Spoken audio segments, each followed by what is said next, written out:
ਸਾਥੀਓ ਜਿਹੜੀ ਜਗ੍ਹਾ ਦੇ ਉੱਤੇ ਅਸੀਂ ਸਾਰੇ ਖੜੇ ਆ ਇਹ ਪੁਤਲੀ ਘਰ ਦਾ ਇਲਾਕਾ ਹੈ। ਬਹੁਤ ਮਸ਼ਹੂਰ ਜਿਹੜਾ ਸ਼ਹਿਰ ਦਾ ਏਰੀਆ ਨੂੰ 22 ਨੰਬਰ ਫਾਟਕ ਕਿਹਾ ਜਾਂਦਾ।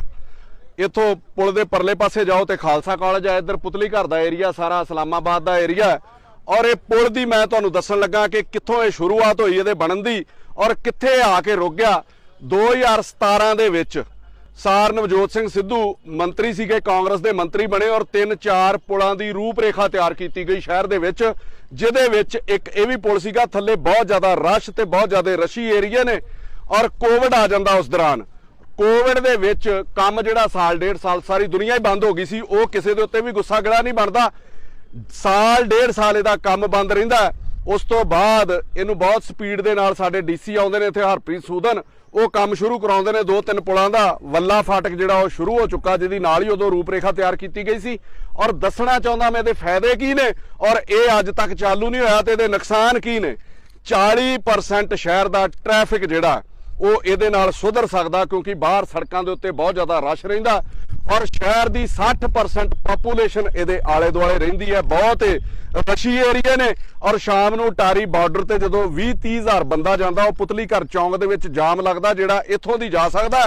ਇਹਦੇ ਨਾਲ ਇਹਦੇ ਆਲੇ ਦੁਆਲੇ ਪੈਣ ਵਾਲੇ ਕਸਬੇ, ਸ਼ਹਿਰ ਤਰਨਤਾਰਨ, ਝਬਾਲ, ਅਟਾਰੀ, ਭਿੱਖੀਵਿੰਡ, ਉਹਨਾਂ ਲੋਕਾਂ ਨੂੰ ਵੀ ਜਿਹੜੀ ਇੱਥੇ ਬਹੁਤ ਜ਼ਿਆਦਾ ਸਹੂਲਤ ਮਿਲ ਸਕਦੀ ਆ। ਕਿਸੇ ਨੇ ਗੁਰਦੁਆਰਾ ਸ਼ਹੀਦਾਂ ਸਾਹਿਬ ਜਾਣਾ, ਕਿਸੇ ਨੇ ਹਰਮੰਦਰ ਸਾਹਿਬ ਜਾਣਾ, ਕਿਸੇ ਨੇ ਗੋਲਡਨ ਟੈਂਪਲ ਜਾਣਾ, ਜੱਲਿਆਂਵਾਲੇ ਬਾਗ ਜਾਣਾ, ਉਹ ਸਾਰੇ ਲੋਕਾਂ ਨੂੰ ਇਹਦੀ ਸੁੱਖ ਸਹੂਲਤ ਮਿਲ ਸਕਦੀ ਆ।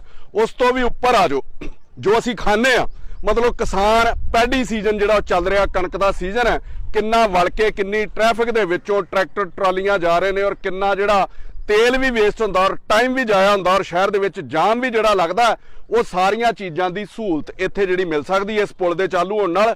24 ਕਰੋੜ ਰੁਪਏ ਦੀ ਲਾਗਤ ਦੇ ਨਾਲ ਇਹ ਜਿਹੜਾ ਪੁਲ ਤਿਆਰ ਕੀਤਾ ਗਿਆ ਔਰ ਅਗਲੇ ਪਾਸੇ ਲੋਹਗੜ੍ਹ ਪੁਲ ਪੈਂਦਾ, ਜਿਹਨੂੰ ਲੋਹਗੜ੍ਹ ਬ੍ਰਿਜ ਕਹਿੰਦੇ ਨੇ, ਉਹ ਬੰਦ ਹੈ। ਰੀਗੋ ਬ੍ਰਿਜ ਉੱਥੋਂ ਹੈਵੀ ਟ੍ਰੈਫਿਕ ਨਹੀਂ ਲੰਘਦੀ ਤੇ ਸਾਰਾ ਸ਼ਹਿਰ ਜਿਹੜਾ ਉਹ ਜਾਮ ਰਹਿੰਦਾ। ਟ੍ਰੈਫਿਕ ਦੀ ਸਮੱਸਿਆ ਜਿਹਦੇ ਵਿੱਚ ਰਹਿੰਦੀ ਹੈ, ਉੱਥੋਂ ਹੈਵੀ ਟ੍ਰੈਫਿਕ ਬੰਦ ਕਰ ਦਿੱਤੀ ਗਈ।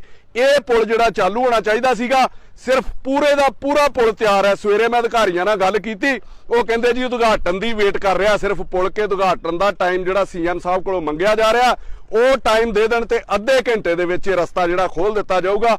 ਹੁਣ ਇਹ ਰੋਕਿਆ ਕਿਉਂ ਗਿਆ?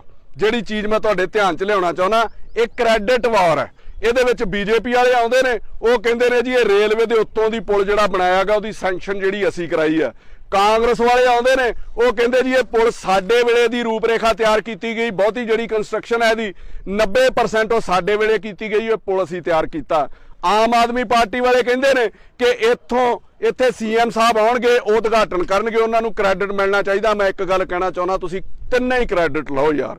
ਤੁਹਾਡਾ ਤਿੰਨਾਂ ਪਾਰਟੀਆਂ ਦਾ ਬਹੁਤ ਬਹੁਤ ਧੰਨਵਾਦ। ਇਹ ਕੋਈ ਤੁਹਾਡੇ ਪੈਸੇ ਨਾਲ ਪੁਲ ਨਹੀਂ ਬਣਿਆ, ਤੁਸੀਂ ਕੋਈ ਆਪਣੀਆਂ ਜੇਬਾਂ ਦੇ ਵਿੱਚੋਂ ਪੈਸੇ ਥੋੜੀ ਖਰਚ ਕੀਤੇ ਨੇ। ਤੁਸੀਂ ਕਮ ਸੇ ਕਮ ਕ੍ਰੈਡਿਟ ਲਓ, ਪਰ ਸਾਨੂੰ ਜਨਤਾ ਨੂੰ ਇਹ ਅਹਿਸਾਸ ਨਾ ਕਰਾਓ ਕਿ ਇਹ ਪੁਲ ਤੁਸੀਂ ਕੋਲੋਂ ਬਣਾਇਆ। ਤੁਸੀਂ ਆਓ ਤੇ ਸਹੀ, ਤਿੰਨੇ ਪਾਰਟੀਆਂ ਵਾਲੇ ਇੱਥੇ ਆ ਕੇ ਤੇ ਇਹਦਾ ਉਦਘਾਟਨ ਜਿਹੜਾ ਕਰ ਦਿਓ।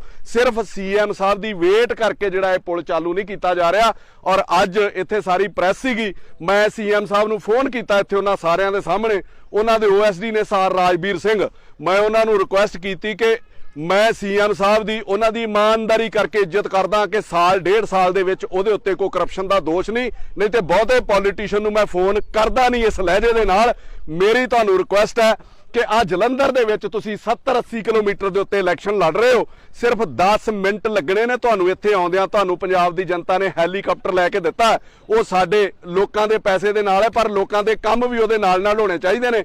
ਇੱਥੇ ਲਿਆ ਕੇ ਯੂਨੀਵਰਸਿਟੀ ਬਾਹਰ ਹੈ, ਉੱਥੇ ਆਪਣਾ ਹੈਲੀਕਾਪਟਰ ਜਿਹੜਾ ਤੁਸੀਂ ਲਾ ਲਓ, 10 ਮਿੰਟਾਂ ਦੇ ਨਾਲ ਸਾਰਾ ਸ਼ਹਿਰ ਜਿਹੜਾ ਸੌਖਾ ਹੋ ਜਾਣਾ, ਸਾਰੇ ਸ਼ਹਿਰ ਨੂੰ ਜਿਹੜੀ ਸਹੂਲਤ ਮਿਲ ਜਾਣੀ ਹੈ। ਔਰ ਉਹਨਾਂ ਨੇ ਮੈਨੂੰ ਸ਼ੋਰ ਕੀਤਾ ਕਿ ਬਿਲਕੁਲ 1-2 ਦਿਨਾਂ ਦੇ ਵਿੱਚ ਇਹਨੂੰ ਜਿਹੜਾ ਚਾਲੂ ਕੀਤਾ ਜਾਊਗਾ। ਫਿਰ ਮੈਂ ਉਹਨਾਂ ਨੂੰ ਇਹ ਵੀ ਕਿਹਾ, ਨਹੀਂ ਕਰੋਗੇ ਤੇ ਇੱਥੇ ਜਨਤਾ ਨੂੰ ਕਹਿ ਦਿੱਤਾ ਜਾਊਗਾ ਕਿ ਪੁਲ ਆਪਣੇ ਆਪ ਹੀ ਚਾਲੂ ਕਰ ਲਿਆ ਜਾਵੇ। ਕਿੱਡੀ ਕੁ ਵੱਡੀ ਰੋਕ ਹੈ, ਫਿਰ ਜਨਤਾ ਦੇ ਉੱਤੇ ਤੁਸੀਂ ਪਰਚੇ ਦਿੰਦੇ ਫਿਰੋਗੇ।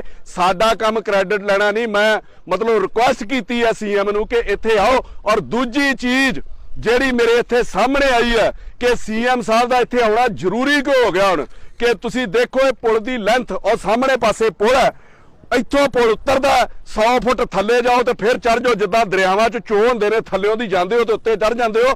ਇਹ ਪੁਲ ਉਸ ਪੁਲ ਦੇ ਨਾਲ ਵੀ ਮਿਲ ਸਕਦਾ ਸੀਗਾ। ਕਿਹੜੇ ਬੇਵਕੂਫਾਂ ਨੇ ਇਹਦੀ ਡਰਾਇੰਗ ਬਣਾਈ ਹੈ ਕਿਹੜੇ ਆਰਕੀਟੈਕਟ ਦੇ ਉੱਤੇ ਕੀਤੇ ਗਏ, ਕਾਰਨ ਕੀ ਜੋ ਲੋਕਾਂ ਨੇ ਮੈਨੂੰ ਦੱਸਿਆ, ਜਨਤਾ ਤੁਹਾਡੇ ਸਾਹਮਣੇ, ਇਹਨਾਂ ਦੀ ਸਾਰੇ ਪ੍ਰੈਸ ਵਾਲਿਆਂ ਨੇ ਬਾਈਟ ਕੀਤੀ ਆ ਕਿ ਵੱਡੇ ਵਪਾਰੀਆਂ ਦੇ ਘਰਾਣੇ ਨੇ ਇੱਥੇ ਕਾਰੋਬਾਰ ਚੱਲਦੇ ਨੇ, ਉਹਨਾਂ ਦੀਆਂ ਦੁਕਾਨਾਂ ਤੇ ਕੁਝ ਜਿਹੜੇ ਕਾਰੋਬਾਰੀ ਅਦਾਰੇ ਚੱਲ ਰਹੇ ਨੇ, ਉਹ ਰਿਸ਼ਤੇਦਾਰ ਨੇ ਐਮਐਲਏ ਮੰਤਰੀਆਂ ਦੇ। ਪੁਲ ਦੀ ਲੈਂਥ ਹੀ ਘਟਾ ਦਿੱਤੀ ਗਈ। ਮੈਂ ਚੈਲੰਜ ਕੀਤਾ ਤੇ ਮੈਂ ਚੈਲੰਜ ਕਰਦਾ ਇਹਦੇ ਰਾਹੀਂ ਕਿ ਜੇ ਪੁਲ ਦੀ ਡਰਾਇੰਗ ਇਥੋਂ ਨਾ ਘਟਾਈ ਹੋਵੇ, ਇਹਦੀ ਲੈਂਥ ਨਾ ਘਟਾਈ ਹੋਵੇ, ਇਸੇ ਪੁਲ ਤੇ ਖਲੋ ਕੇ ਮੈਂ ਉਹਨਾਂ ਪੋਲੀਟੀਸ਼ੀਅਨ ਕੋਲੋਂ ਮਾਫੀ ਮੰਗੂਗਾ। ਇਹਦੀ ਜਾਂਚ ਕਰਨੀ ਸੀਐਮ ਦਾ ਜਿਹੜਾ ਫਰਜ਼ ਬਣਦਾ, ਖੁਦ ਇੱਥੇ ਆ ਕੇ ਇਨਵੈਸਟੀਗੇਸ਼ਨ ਕਰਨ ਔਰ ਇਹਦੀ ਜਾਂਚ ਜਿਹੜੀ ਵਿਜੀਲੈਂਸ ਨੂੰ ਦੇ ਕੇ ਜਾਣ ਕਿ ਆਮ ਲੋਕਾਂ ਦੇ ਹਿੱਤਾਂ ਨੂੰ ਦਰਕਿਨਾਰ ਕਰਕੇ ਕਿਵੇਂ ਆਪਣੇ ਰਿਸ਼ਤੇਦਾਰਾਂ ਤੇ ਵੱਡੇ ਘਰਾਣਿਆਂ ਨੂੰ ਫਾਇਦਾ ਪਹੁੰਚਾਉਣ ਲਈ ਇਹਦੀ ਲੈਂਥ ਘਟਾ ਦਿੱਤੀ ਗਈ। ਪ੍ਰਾਈਵੇਟ ਜਿਹੜੇ ਪੋਲੀਟੀਸ਼ੀਅਨ ਤੇ ਪ੍ਰਾਈਵੇਟ ਅਦਾਰੇ ਨੇ, ਇਹ ਮਾਫੀਆ ਬਣ ਕੇ ਕਿਵੇਂ ਕੰਮ ਕਰਦੇ ਰਹੇ ਨੇ, ਇਹ ਸਾਰਾ ਕੁਝ ਜਾਂਚ ਦਾ ਵਿਸ਼ਾ। ਇਸ ਕਰਕੇ ਸਾਰ ਭਗਵੰਤ ਸਿੰਘ ਮਾਨ ਨੂੰ ਇੱਥੇ ਆਉਣਾ ਚਾਹੀਦਾ ਔਰ ਇੱਥੇ ਆ ਕੇ ਦਾ ਉਦਘਾਟਨ ਵੀ ਕਰਕੇ ਜਾਣ ਔਰ ਇਹਦੀ ਵਿਜੀਲੈਂਸ ਜਾਂਚ ਵੀ ਬਿਠਾ ਕੇ ਜਾਣ। ਉਹਦੇ ਬਾਰੇ ਮੈਂ ਉਹਨਾਂ ਨੂੰ ਫੋਨ ਦੇ ਉੱਤੇ ਬੇਨਤੀ ਕੀਤੀ ਹੈ ਔਰ ਮੈਂ ਆਸ ਕਰਦਾ ਕਿ ਇੱਕ ਜੈਨੂਅਨ ਜੀ ਬੇਨਤੀ ਸੀਗੀ ਜਿਹੜੀ ਉਹਨਾਂ ਨੂੰ ਮੈਂ ਕੀਤੀ ਹੈ। ਬਾਰ-ਬਾਰ ਇੱਥੇ ਲੋਕ ਆ ਰਹੇ ਆ, ਪੋਲੀਟੀਸ਼ੀਅਨ ਆ ਕੇ ਆਸ਼ਵਾਸਨ ਦੇ ਰਹੇ ਆ, ਚੇਅਰਮੈਨ ਵੀ ਆਉਂਦੇ ਆ ਕਿ 2 ਦਿਨਾਂ ਦੇ ਵਿੱਚ ਇਸ ਮਹੀਨੇ ਦੇ ਐਂਡ ਤੱਕ ਪੁਲ ਜਿਹੜਾ ਚਾਲੂ ਕਰ ਦਿੱਤਾ ਜਾਊਗਾ। ਇਸ ਮਹੀਨੇ ਦੇ ਐਂਡ ਦੇ ਵਿੱਚ ਹੁਣ ਗੋਡੇ ਰਹਿ ਗਏ, ਅੱਜ 29 ਤਰੀਕ ਹੈ ਯਾਰ, ਕੱਲ 30 ਤੇ 31 ਆ। ਸੋ ਮੇਰੀ ਬੇਨਤੀ ਹੈ ਸੀਐਮ ਸਾਹਿਬ ਨੂੰ ਕਿ ਜਾਂ ਤੇ ਡੀਸੀ ਸਾਹਿਬ ਨੂੰ ਆਪਦੇ ਚੇਅਰਮੈਨ ਨੂੰ ਡਾਇਰੈਕਸ਼ਨ ਦੇਣ, ਇਹਦਾ ਵਰਚੁਅਲੀ ਕੋਈ ਵੀਡੀਓ ਕਾਨਫਰੰਸਿੰਗ ਲਈ ਉਦਘਾਟਨ ਕਰ ਲੈਣ, ਇੱਥੇ ਲੋਕ ਇਕੱਠੇ ਹੋ ਜਾਣਗੇ, ਉਹਨਾਂ ਨੂੰ ਸੁਣ ਲਈ, ਜਾਂ 15 ਮਿੰਟ ਦਾ ਰਸਤਾ ਉਹਨਾਂ ਕੋਲ, ਇੱਥੇ ਆ ਕੇ ਇਸ ਪੁਲ ਨੂੰ ਚਾਲੂ ਕਰਾਇਆ ਜਾਵੇ ਔਰ ਸ਼ਹਿਰ ਦੇ ਲੋਕਾਂ ਨੂੰ ਮਤਲਬ ਨਿਜਾਤ ਦਿੱਤੀ ਜਾਵੇ ਇਸ ਟ੍ਰੈਫਿਕ ਦੇ ਉੱਤੋਂ ਔਰ ਲੋਕਾਂ ਨੂੰ ਜਿਹੜੀ ਸੁੱਖ ਸਹੂਲਤ ਬਣਦੀ ਦਿੱਤੀ ਜਾਵੇ।